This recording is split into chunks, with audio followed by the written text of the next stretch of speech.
देखो जी, बारिश का हमारे लिए तो ये चीज़ है कि जो आजकल सेब की सेटिंग हो रही है, फूल जो लगे हुए हैं, ये हमारे लिए बहुत ही, जैसे देखा जाए तो सेटिंग ना के बराबर हो जाएगी। और रही बात तो हमारे पलम की, खुरमानी की, ये जो हमारी सेटिंग हो चुकी है, इसके लिए तो ये फसल बहुत अच्छी, बारिश बहुत अच्छी है।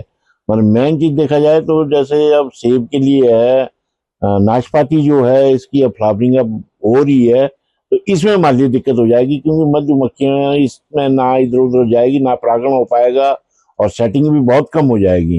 तो इसलिए हमारे लिए थोड़ा नुकसानदायक भी है। वैसे देखा जाए तो ओवरऑल बारिश हमारे लिए वैसे फायदेमंद ही है। सेब के लिए, खासकर सेब के लिए जो है ये नुकसानदायक है। सुबह से यहाँ पर लगभग घाटी में बारिश हो रही है। किसानों, हमारे जो किसान भाई है, बागवान भाई है, उसके लिए तो ये बारिश मतलब काफी अच्छी है, क्योंकि इस बार जो है सर्दियों में बारिश बहुत कम हुई है। बर्फबारी भी यहाँ पर ना के बराबर हुई है। तो खेती के लिए और बागवानी के लिए तो ये मतलब जो हमारी बारिश हो रही है, ये काफी अच्छी हो रही है। फ्लावरिंग पहले खत्म हो चुकी है, वो सेटिंग हो चुकी है। कई पलम फंसे हुए हैं, कई पलम नहीं है। मगर नाशपाती और जो है सेब की फ्लावरिंग आजकल चली हुई है, तो ऐसे में थोड़ा नुकसानदायक तो है, क्योंकि अगर फ्लावरिंग जिस वक्त हो रही है उस वक्त हमें बारिश नहीं चाहिए थी। अगर बारिश इस प्रकार होती रहेगी 2-4 दिन, आजकल फूल भी निकले हुए हैं, चाहे नाशपाती की बात करो और चाहे सेब की बात करो, तो पॉलिनेशन के लिए जो मधुमक्खियां बिना रही हैं तो वो भी नहीं निकलेगी बारिश में, तो जिसकी वजह से थोड़े नुकसान तो है। मतलब फ्लावरिंग टाइम में बारिश नहीं होनी चाहिए, अदरवाइज तो बारिश मतलब काफी अच्छी हो रही है इस बार। देखो जी, बारिश का हमारे लिए तो ये चीज़ है कि जो आजकल सेब की सेटिंग हो रही है, फूल जो लगे हुए हैं, ये हमारे लिए बहुत ही, जैसे देखा जाए तो सेटिंग ना के बराबर हो जाएगी। और रही बात तो हमारे पलम की, खुरमानी की, ये जो हमारी सेटिंग हो चुकी है, इसके लिए तो ये फसल बहुत अच्छी, बारिश बहुत अच्छी है।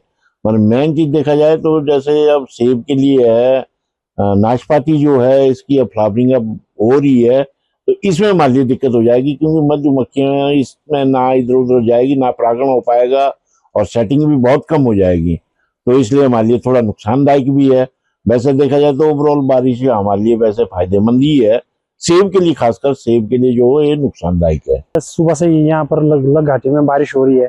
किसानों, हमारे जो किसान भाई है, बागवान भाई है, उसके लिए तो ये बारिश मतलब काफी अच्छी है, क्योंकि इस बार जो है सर्दियों में बारिश बहुत कम हुई है। बर्फबारी भी यहाँ पर ना के बराबर हुई है। तो खेती के लिए और बागवानी के लिए तो ये मतलब जो हमारी बारिश हो रही है, ये काफी अच्छी हो रही है। तो फ्लावरिंग पहले खत्म हो चुकी है, वो सेटिंग हो चुकी है। कई पलम फंसे हुए हैं, कई पलम नहीं है।